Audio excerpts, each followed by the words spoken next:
Je m'appelle Catherine Sanders. J'ai eu 32 ans au printemps dernier, et pendant la majeure partie de ma vie, j'ai toujours su exactement quelle était ma place dans la famille, derrière ma sœur. Rachel, ma sœur aînée de 3 ans, était l'enfant doré. C'était elle qui recevait les sourires, les compliments, les doubles portions, et la meilleure chambre. Elle faisait tout comme il fallait, du moins selon nos parents. Elle s'est mariée à 24 ans, a eu 2 garçons à 27, cuisinait des gratins faits maison et envoyait ses cartes de Noël dès septembre. Et moi? Je suis restée célibataire, je me suis concentrée sur ma carrière, et je louais un appartement tranquille de l'autre côté de la ville où personne ne me demandait pourquoi je ne m'étais toujours pas rangée. J'avais un 401K, un compte retraite Roth IRA et aucune intention de demander de l'aide à qui que ce soit. Apparemment, tout ça ne compte pas quand on ne porte pas d'alliance. Mes parents, Linda et Jerry, ne l'ont jamais dit ouvertement, mais leurs questions étaient toujours lourdes de sous-entendus. Et tu ne veux pas d'enfant avant qu'il ne soit trop tard? Les garçons de ta sœur grandissent si vite. Dommage qu'il n'ait pas de cousin. Tu vis toujours dans ce même appartement, hein? J'avais appris à hocher la tête et à changer de sujet. Pendant longtemps, j'ai cru qu'en travaillant assez dur, il finirait par me voir comme il voyait Rachel. Mais la vérité s'est installée lentement, comme la poussière qu'on finit par ne plus remarquer sur les étagères. Je n'étais pas la fille dont il se vantait. J'étais celle dont il pensait qu'elle irait bien quoi qu'il arrive. Et pourtant, je ne me suis jamais plainte. Je venais pendant les fêtes, j'aidais à réparer le Wi-Fi, j'apportais du vin, et j'oubliais les anniversaires y compris le mien. Et pour la plupart du temps, je gardais mes distances. C'était plus sûr ainsi. À l'époque, je ne savais pas encore que garder ces distances ne suffirait pas. Qu'un jour, ils essaieraient de m'attirer si fort à eux que j'aurais du mal à me reconnaître. La vie soi-disant parfaite de Rachel a commencé à s'effondrer comme de la porcelaine fine, doucement au début, puis d'un seul coup. Son mari David la trompait depuis des années.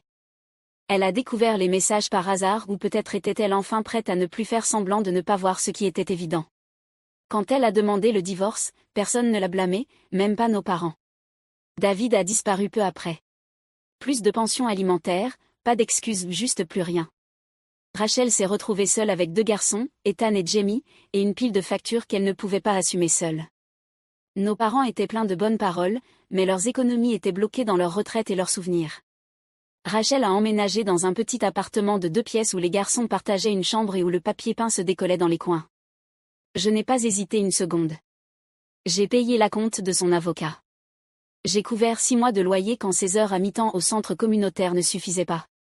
J'ai même gardé les enfants quelques week-ends pour qu'elles puissent souffler un peu. Je n'en ai jamais parlé, je n'ai jamais rien attendu en retour. J'aimais mes neveux. Et Rachel, malgré tout ce qu'elle avait pu représenter avant, avait l'air brisé comme quelqu'un qui n'avait pas l'habitude de demander de l'aide et qui détestait en avoir besoin. Je pensais tout de même que nos parents allaient enfin ouvrir les yeux. Qu'ils comprendraient, cette fois, que ce n'était pas moi qui avais quelque chose à prouver. Mais non. Au contraire, chaque conversation avec maman commençait par une mise à jour sur la douleur de Rachel, suivie d'une question sur ma vie amoureuse. Je restais silencieuse, j'aidais comme je pouvais, et je me disais qu'être en famille, c'était aussi ça, être présente, même quand on est fatigué d'être invisible. Mais le problème quand on est toujours celle sur qui on peut compter, c'est que les autres finissent par croire que votre aide n'est pas un cadeau mais un dû. C'était un mercredi quand ma mère a appelé. Catherine, ma chérie, on a une si bonne nouvelle. Tu peux passer ce soir? Sa voix avait une légèreté que je n'avais plus entendue depuis des mois, peut-être des années. J'ai cru, l'espace d'un instant, que David avait refait surface, que le tribunal l'avait enfin retrouvé, ou que la vie de Rachel avait pris un tournant. C'est à propos des garçons? De la pension, ai-je demandé. Non, non, encore mieux, a-t-elle répondu. Viens simplement. Ton père est déjà à la maison, et Rachel sera là aussi. J'ai traversé la ville après le travail, fatiguée mais curieuse. Il y avait quelque chose de faux dans son ton trop préparé, trop fluide. Mais je me suis dit qu'il ne fallait pas exagérer. Peut-être que, pour une fois, c'était vraiment une bonne nouvelle. Quand je suis entrée dans le salon, ils étaient déjà installés. Papa dans son fauteuil inclinable, maman assise bien droite au bord du canapé, Rachel à côté d'elle, souriant nerveusement. Sur la table basse, une pochette cartonnée de couleur beige. La voilà, a dit papa en se levant pour me serrer dans ses bras, avant de me tendre la pochette. Regarde un peu ça. À l'intérieur, une pile de documents remplis de jargon juridique et de logos immobiliers. Tout en haut, Un contrat de prêt hypothécaire. C'est quoi, ça, ai-je demandé. C'est pour la nouvelle maison de Rachel, s'est exclamée maman, rayonnante. Nous avons utilisé la majorité de nos économies et une partie de la retraite pour l'apport initial. N'est-ce pas merveilleux? J'ai cligné des yeux. Vous avez acheté une maison? Oui, a-t-elle dit. Une très jolie maison. 3 chambres, un grand jardin pour les garçons. Ils ont besoin de stabilité. Cet appartement ne suffit plus. Je regardai Rachel, qui hocha légèrement la tête mais ne dit rien. C'est super, dis-je sincèrement. Les garçons vont adorer. Je commençai à lui rendre la pochette. Non, non, c'est pour toi, dit maman en me la repoussant. Comment ça, pour moi? Papa s'éclaircit la gorge. On en a discuté en famille, et on a décidé que tu reprendrais le prêt hypothécaire. Tu économises depuis des années. Tu peux faire les versements sans problème. Rachel ne peut pas se le permettre, ajouta maman doucement. Elle fait tout ce qu'elle peut, mais les garçons ont besoin de ça. La pièce se figea. Je sentis tous les regards braqués sur moi. Vous me demandez de payer la maison de Rachel, demandai-je. Rachel évitait toujours mon regard. Et depuis que David est parti, je n'ai plus rien, murmura-t-elle. Je ne peux pas leur offrir ce dont ils ont besoin sans aide. Je regardai de nouveau le prêt. Le montant était vertigineux. J'ai déjà payé son divorce, dis-je doucement, et 6 mois de loyer. J'économise depuis 10 ans pour ma propre maison. Ma chérie, dit maman en attrapant ma main, nous t'avons élevée. On a tant fait pour toi. Ce serait le moment de redonner un peu, non? Je me levai, le cœur battant. Vous avez acheté une maison en sachant qu'elle ne pouvait pas la payer parce que vous avez supposé que je le ferais. Papa ne le nia pas, tu n'as ni mari ni enfant, dit-il froidement. Je ne le ferai pas, répondis-je. Ce n'est pas de l'aide. C'est de la manipulation. Je laissai la pochette fermée sur la table et sortis avant de me mettre à hurler. Je pensais qu'ils allaient se calmer. Je me disais qu'ils finiraient par comprendre à quel point tout cela était absurde, que demander à sa fille célibataire de payer la maison de sa sœur n'était pas quelque chose que la majorité des gens approuveraient. Je me trompais. Le premier appel arriva le samedi suivant, de ma cousine Tiffany, quelqu'un que je n'avais pas vu depuis l'enterrement de grand-père. April m'a raconté ce qui s'est passé, dit-elle. Pas de bonjour, pas de pause. Je n'arrive pas à croire que tu sois aussi froide. Pardon, demandai-je. Rachel est une mère célibataire, Catherine. Ces garçons sont tes neveux. Tu es assise sur tout cet argent et tu refuses d'aider. Je m'accrochai au comptoir. Tiffany, tu ne connais pas toute l'histoire. J'en sais assez. La famille aide la famille. Avant que je puisse répondre, elle ajouta, Rachel ferait la même chose pour toi. J'ai failli rire d'un rire amer, incontrôlé. Non, elle ne le ferait pas, dis-je calmement. Tu es incroyable, cracha-t-elle, puis raccrocha. Les messages commencèrent ensuite. Puis des messages vocaux de personnes que je connaissais à peine. Oncle Don, Jessica, une cousine à qui je n'avais pas parlé depuis des années, tous s'y mirent. Les messages se confondaient les uns avec les autres. Tu es égoïste. Ils t'ont élevé. Elle a des enfants. Pas toi. Ce qui me frappait le plus, ce n'était pas la colère. C'était la certitude. Comme s'ils savaient, sans l'ombre d'un doute, que j'avais tort, que, parce que je n'avais pas fondé ma propre famille, j'étais maintenant une cible facile pour financer celle de quelqu'un d'autre. Le pire vint de tante Pat, la sœur aînée de ma mère. Elle appela pendant le dîner. Je veux juste te faire entendre raison, dit-elle d'un ton mielleux qu'elle avait perfectionné au fil des années. Tu ne rajeunis pas, Catherine. Qui sait si tu auras un jour des enfants? Au moins, de cette façon, tu contribuerais à l'avenir de ta famille. Donc parce que je suis célibataire, dis-je, je dois une maison à Rachel? Ne sois pas dramatique. Ils ont besoin d'aide, et toi, eh bien, tu es en position d'en donner. Ce soir-là, je bloquai un à un tous les numéros qui s'étaient manifestés. S'ils ne pouvaient pas respecter mes limites, ils ne méritaient pas ma paix. Et au fond de moi, je savais quelque chose que je n'avais pas voulu admettre, ce n'était pas à propos de la maison. Ça ne l'avait jamais été. 2 mois passèrent. Je n'eus plus de nouvelles de mes parents, de Rachel, ni de personnes que je n'avais pas déjà bloquées.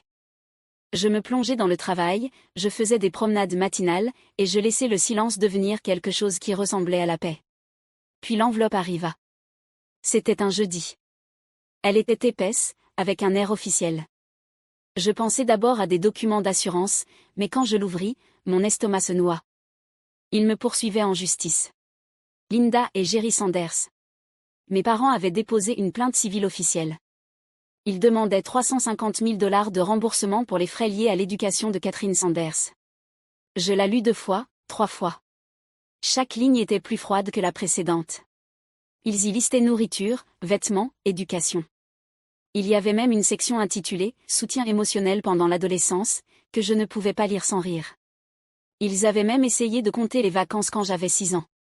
Et à la fin, noir sur blanc, fonds à utiliser pour solder l'hypothèque de la propriété Sanders, achetée pour Rachel Sanders et ses enfants mineurs.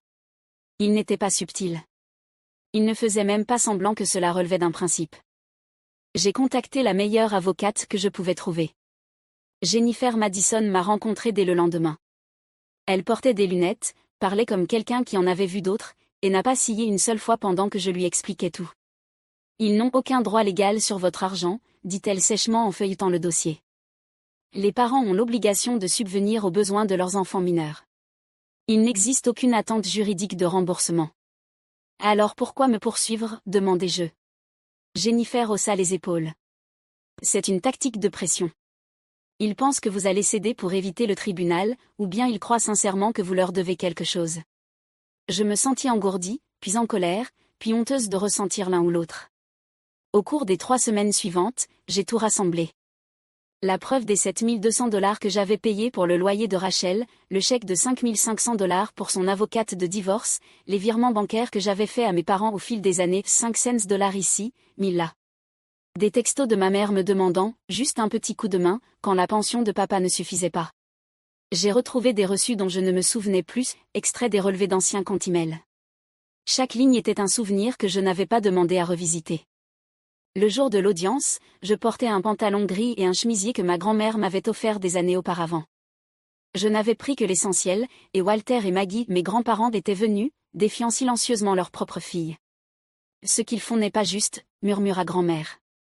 « Mais tu le sais déjà. » En face, mes parents étaient assis avec Rachel entre eux. Elle regardait partout sauf vers moi. Je me suis dit de respirer, de ne pas espérer. Ce n'était pas une question de changer leur avis. C'était une question de prouver que le mien comptait encore. La salle d'audience était plus froide qu'elle n'aurait dû l'être en plein été. Les murs étaient beiges, la moquette fine. Je me souviens avoir pensé, qui a choisi ces chaises en plastique dur, rigides, comme si elles étaient faites pour punir l'attente. Mes parents étaient à gauche, Rachel entre eux, des tantes et oncles derrière, des gens qui ne m'avaient pas renvoyé une carte d'anniversaire depuis des années, maintenant là pour soutenir la famille. De mon côté, il n'y avait que 2 personnes, Papy Walt et Mamie Maggie. Elle portait une broche que je n'avais pas vue depuis l'enfance. Quand elle s'est penchée pour me serrer la main, j'ai failli craquer. Puis le juge est entré. Il avait l'air dans la soixantaine, les tempes grisonnantes, ses lunettes basses sur le nez. Le genre d'homme qui ne se presse pas pour parler parce qu'il a déjà entendu tous les mensonges possibles. Mon père se leva le premier. « Votre honneur, commença-t-il, nous ne sommes pas des gens déraisonnables, mais nous avons investi notre vie, notre argent, notre temps à élever Catherine. Nous demandons seulement une petite partie de cela pour aider notre autre fille et ses enfants. » Le juge ne broncha pas. « Concrètement, dit-il en tournant une page, combien avez-vous dépensé pour ces études après ces 18 ans ?» Maman et papa échangèrent un regard. Papa s'éclaircit la gorge. Eh bien, à ce moment-là, Rachel venait de se marier. Nous l'aidions, elle et son mari, à s'installer. Donc, précisa le juge, vous n'avez pas contribué aux frais de scolarité de la défenderesse ? Non, dit maman rapidement. Mais ma mère, la grand-mère de Catherine, l'a fait. Et puisque c'est ma mère, on peut dire que nous avons contribué indirectement. Derrière moi, grand-mère poussa un léger soupir de mépris. Jennifer se leva, calme et méthodique. Votre honneur, nous avons des documents prouvant que mademoiselle Sanders est financièrement indépendante depuis l'âge de 18 ans. En outre, elle a apporté un soutien financier répété à ses parents ainsi qu'à sa sœur. Elle tendit le dossier virement bancaire, reçu, courriel. Cela comprend 7 200 $ pour les loyers de sa sœur, 5 500 $ pour son avocate de divorce, et plusieurs virements directs à ses parents durant des périodes de difficultés financières. Le juge examina le tout en silence, puis leva les yeux. Donc la défenderesse ne recevait pas de soutien, mais en donnait ? Exact, dit Jennifer. Ma mère se tortilla sur sa chaise. Cet argent n'est pas pertinent, dit-elle.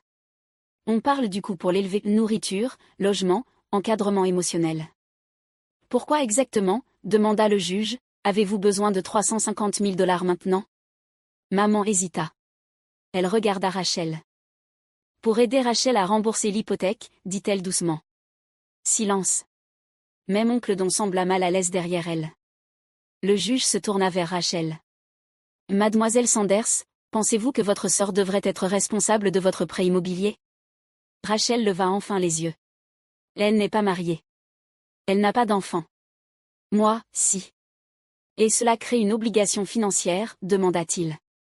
On est une famille. Le juge haussa un sourcil.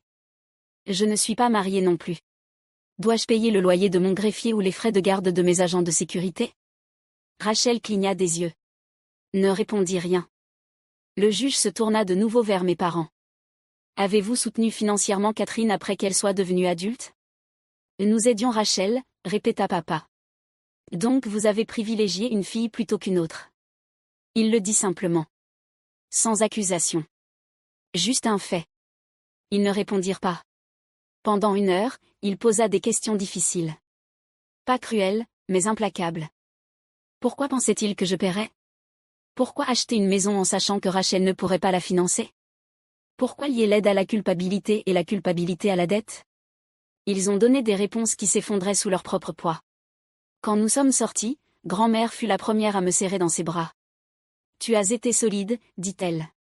Bien plus que je ne peux en dire pour quiconque dans cette pièce. Je ne savais pas si j'avais gagné. Pas encore. Mais pour la première fois depuis longtemps, je n'étais pas celle qu'on jugeait. Le verdict arriva 1 semaine plus tard. La salle d'audience semblait plus petite cette fois. Peut-être parce que j'y respirais enfin. Le juge ne perdit pas de temps. Après avoir examiné les preuves, je considère que la plainte des plaignants est infondée. Monsieur et Madame Sanders, la responsabilité financière d'élever un enfant ne donne pas droit à un remboursement une fois que cet enfant devient adulte. Il baissa les yeux vers ses notes, puis les releva. En réalité, les preuves suggèrent que Mademoiselle Catherine Sanders a déjà fourni un soutien financier significatif à vous deux ainsi qu'à sa sœur. Puis, calmement mais sans ménagement, honnêtement, je trouve votre comportement envers votre fille audacieux et décevant. Affaire classée. Comme ça. Je n'ai pas fêté ça. Je n'ai pas pleuré. Je suis juste restée là pendant que Jennifer souriait, que grand-mère me serrait le bras et que grand-père murmurait « Tu es libre ». Je pensais que c'était fini. Ce ne l'était pas. 1 semaine plus tard, j'ai reçu un appel de mamie. « Ta mère est passée hier, dit-elle, la voix fatiguée. Elle nous a demandé de lui verser son héritage en avance. » Pourquoi faire, demandai-je, même si je savais déjà. Pour rembourser l'hypothèque de Rachel, dit-elle. Je me suis assise. Et qu'est-ce que tu lui as répondu? Je lui ai dit que nous n'avions pas encore décidé de la répartition. Que le testament nous appartenait à gérer. Elle s'est fâchée? Non, dit mamie. Elle a pleuré. Elle nous a supplié de ne pas la déshériter. Je ne savais pas ce qui faisait le plus mal, qu'elle ait demandé, ou qu'elle ait pleuré pour de l'argent, pas pour moi. Les mois passèrent, silencieux. J'ai acheté une petite maison, rien de grand, mais à moi. J'ai peint la cuisine en jaune, planté des tomates, et adopté un chat gris qui dormait chaque nuit à côté de mon ordinateur portable.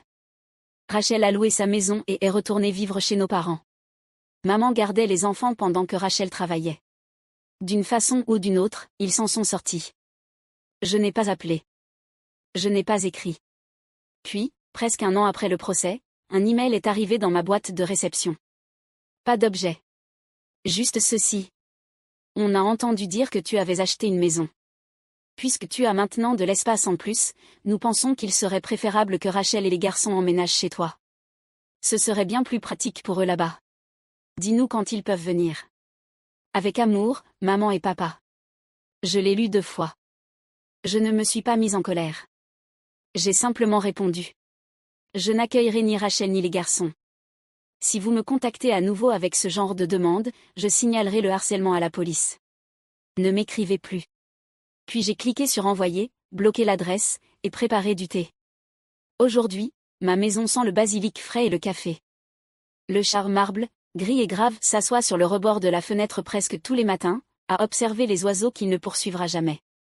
J'ai peint la cuisine en jaune comme je l'avais toujours dit, et les tomates dans le jardin commencent enfin à mûrir. C'est calme ici. Pas de voix qui s'élève, pas de questions auxquelles je ne veux pas répondre. Mamie et papy viennent souvent. Ils apportent des tartes ou de vieux articles de journaux qu'ils pensent que j'aimerais. Papy m'aide à nettoyer les gouttières. Mamie me rappelle encore de bien fermer les fenêtres la nuit, même si j'ai un système d'alarme. Ils ne parlent pas de mes parents à moins que je le demande. Et je le fais rarement. Un dimanche, alors qu'on était assises sur la balançoire du porche, Mamie dit. Ta mère parle encore de toi, elle dit toujours que tu as abandonné Rachel. Je n'ai rien répondu. Ta tante Pat lui a dit d'arrêter d'en parler aux réunions de famille, dit-elle. Personne ne veut plus entendre ça. Ça m'a fait sourire. Je ne suis pas naïve. Je sais qu'ils pensent toujours que j'ai échoué à une sorte d'épreuve silencieuse de loyauté. Que j'aurais dû intervenir, même si cela voulait dire abandonner tout ce que j'avais construit. Mais je sais aussi ceci, je dors mieux maintenant. D'après ce que j'entends, Rachel vit toujours chez nos parents, louant la maison pour couvrir l'hypothèque. Les garçons grandissent vite. Je ne les ai pas vus depuis plus d'1 an. Parfois je me demande ce qu'on leur a raconté. Parfois je me demande s'ils me contacteront un jour, mais je ne les attends pas. Je fréquente quelqu'un, Marc, gentil, avec un rire qui donne l'impression qu'il y a de la place pour respirer. Il ne me pose pas de questions sur ma famille. Pas encore. Et je n'en parle pas non plus. Certains liens n'ont pas besoin d'être expliqués. Certains liens n'ont pas besoin d'être réparés. De temps en temps, je ressens ce pincement de ce qui aurait pu être. S'il m'avait un jour vu comme plus que des pièces de rechange. Si l'amour n'était pas toujours accompagné de clauses en petits caractères. Mais je ne regrette plus d'avoir dit non. Plus maintenant. Parce que la paix, j'ai appris que ça ne se donne pas. Ça se prend.